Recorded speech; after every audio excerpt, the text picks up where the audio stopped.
Our guest today is Claire Martin, Vice President of CSR of Renault Group and Managing Director of the Renault Foundation. We plan to speak about two topics, gender diversity and value creation. Thank you so much for joining us here today. Claire, can you please explain us why does Renault care about gender diversity and what does Renault do to promote women in the workplace? First of all, let me tell you why gender diversity is part of our CSR strategy at Renault. Actually, the CSR department that I created 5 years ago, by the way, is in charge of four main activities, which are the four priorities of the CSR policy of Renault. First one is sustainable mobility. Second one is road safety. Those two priorities are at the core of our activities and of our competencies. And then we have two other very important priorities, which are diversity and education. And why did we select diversity and education? Because from the beginning we are convinced that those are the main lever, the main engines for, on one hand, the development of the people, personally, and on the second hand, the development of the performance of the company. And diversity, I come to your question, diversity is from the beginning considered as this very important way to promote the development of people and promote also the development of the performance of the company. In other words, when every people, whatever his origin, his gender, his health, the fact that he's handicapped or not, his age, etc., whatever these origins or these characteristic of the people, we consider that they are able to contribute to the performance of the company. And this is one of the main reasons why we established gender diversity, because this is a topic, as one of the main pillar of our policy. Thank you. Can you please explain us more precisely, Claire, what Renault does to promote women in the workplace? What kind of actions do you take? So, two types of actions, because gender diversity is co-managed by the HR department and by the CSR department.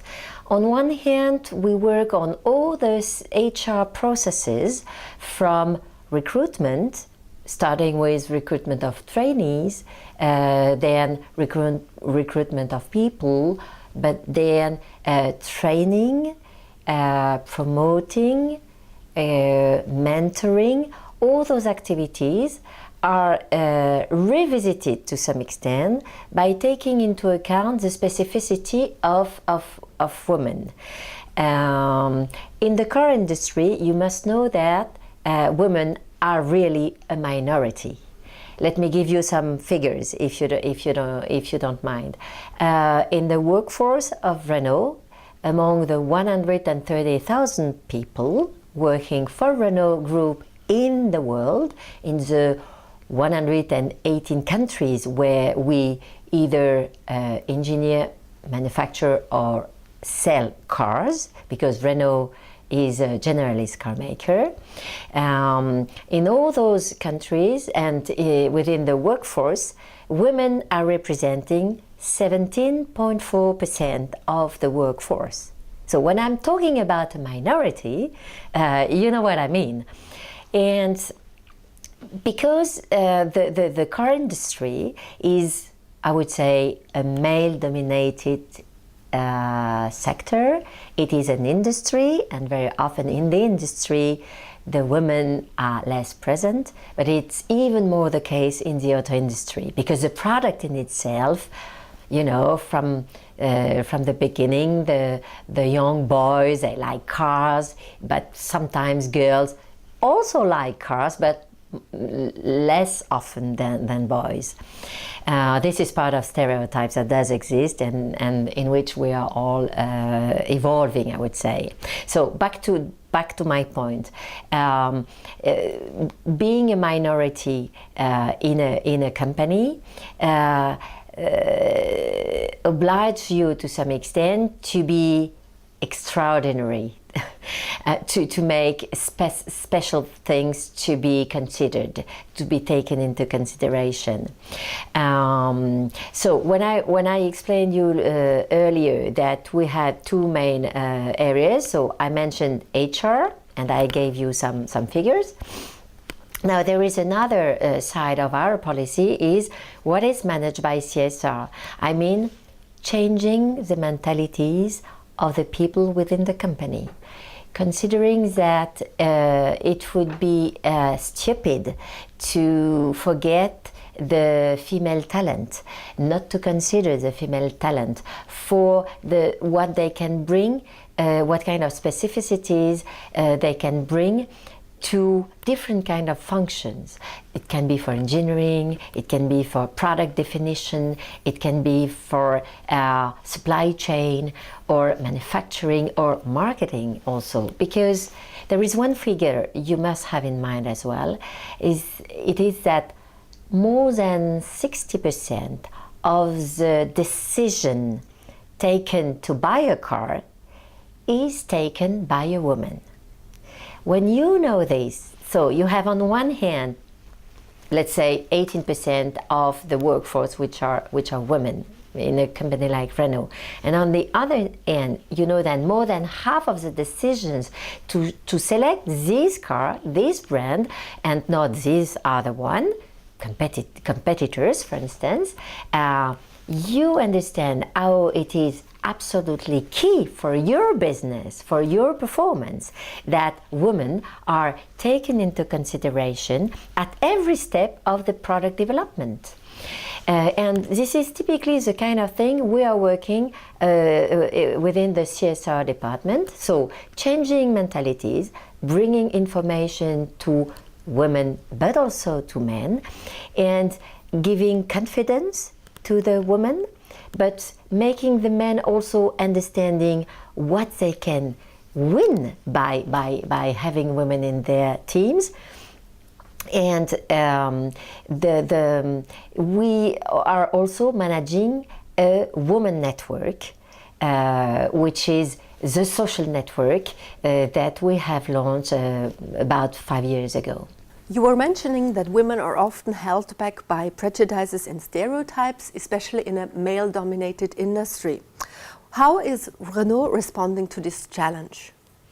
First of all, I do confirm that stereotypes are very strong, and it is visible from the very beginning. When you are talking about the car industry, for instance, in an engineering school or in a business school, you see, lights in the eyes of the men, of the young students, the boy students, I would say, and sometimes the girls, the women in this training, in this engineering school, are less interested by the product or by the industry. So, and this is a result of stereotypes, as I mentioned earlier, which are starting at the very beginning of our lives. But this is something that must change, that can evolve, and one of our action is to bring some female engineers, women in charge of marketing, of product definition,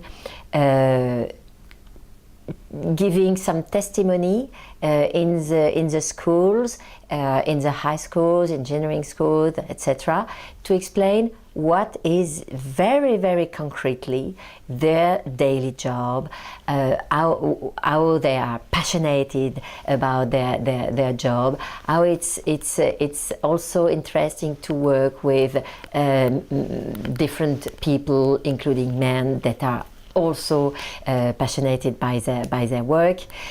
So this is one of the action to really change the mindset and change the way the young women are looking at this industry.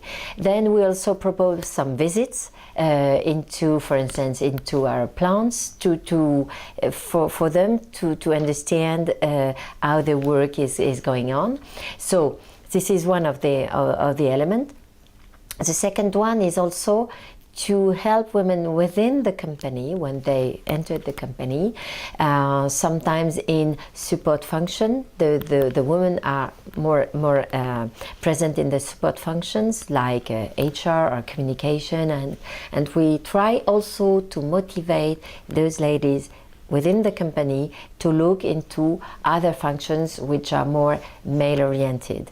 For instance, we have specific program for women working in the manufacturing function, so in the plant, to let them understanding what they can bring specifically to improve the work in the plant. When we talk about gender diversity, we tend to forget the role about men.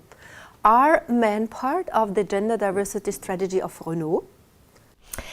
Of course, men are really an important part of our gender diversity policy.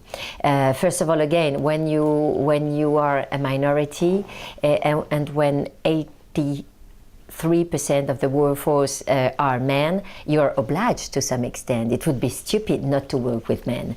So, for instance, our Women at Renault, our network, is a mixed network. From the beginning, we invited men to come, being members of this network, to work with us and to discuss with us of the different options. Second, considering the hierarchy of such a company, you have to work with the managers, which are very often men, to make sure that they will not discriminate women, for instance, when they are pregnant, to make them conscious of what kind of specific mentoring the women could need at a certain period of their career when they are having young children, for instance. And more we are also working, thanks, I would say, thanks to the young generation, what we call the Y generation, so men and women of this generation, around 30s, which are both much more conscious about the balance that they have to find within a couple, for instance, to be able to manage double careers.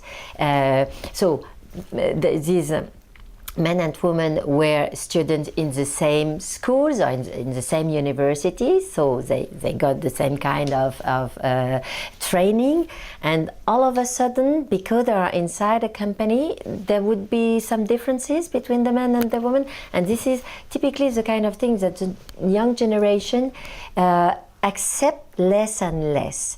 And it is important to work with the young generation to help the older generation also to take this into consideration, but again, male and female. Based on what you said, how does Renault measure the value of its gender diversity policies?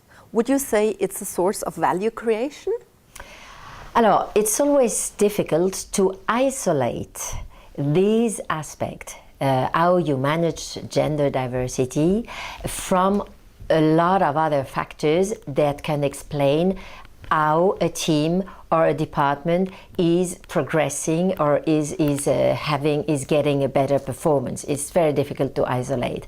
But we have, for instance, a program to bring more women in our dealerships, to precisely because I mentioned the fact that very often the women, our customers, female customers, are very key to influence a decision or to make the decision by themselves. So we are able to measure that having more women, more sales women in our dealership is very often a way to improve the daily business in the workshop, in the workplace.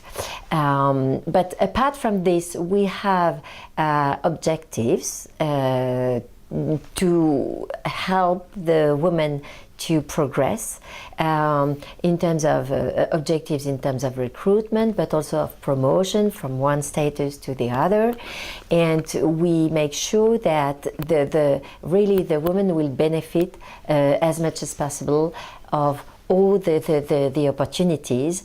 For instance, we make sure that when you have a key position to replace, we have, let's say, 3 to 4 candidates, and we make sure that there is at least one woman within the candidates for the replacement of a key position. So we measure the progress that we are going to make. Now, measuring based on this progress, measuring how the business is evolving, you have to go back to really the roots of the business in the dealership. Our last question deals with some recommendations for female participants. If you have some tips to share for young women, what would they be? Can you give at least 3 recommendations for women how to manage their career? In terms of recommendation, I would say, first of all, take care of yourself. Your work career will be a long career with ups and downs. It is true for everyone. It is true for men and women. You have to take care of yourself and to make sure that at every step you are able to take the right distance. Second, I would say, never forget the work balance, the work-life balance, and it is important for yourself, for your husband or your man within your couple, and also for the balance of your family. Third would be don't hesitate to dare. Don't hesitate to be confident. You must be confident in yourself, because being confident yourself will help the other to trust you. And this is something that, unfortunately, where women are less good, I would say, as men. So I give this advice because we have to force ourselves a little bit more than men to be confident. So it is very important, and at every stage of your career. And so yes, daring, being audacious. Thank you so much. This interview gives interesting insight on the topic of gender diversity and value creation. It has been a pleasure to talk to you today. Thank you so much for sharing your experience. It was my pleasure as well.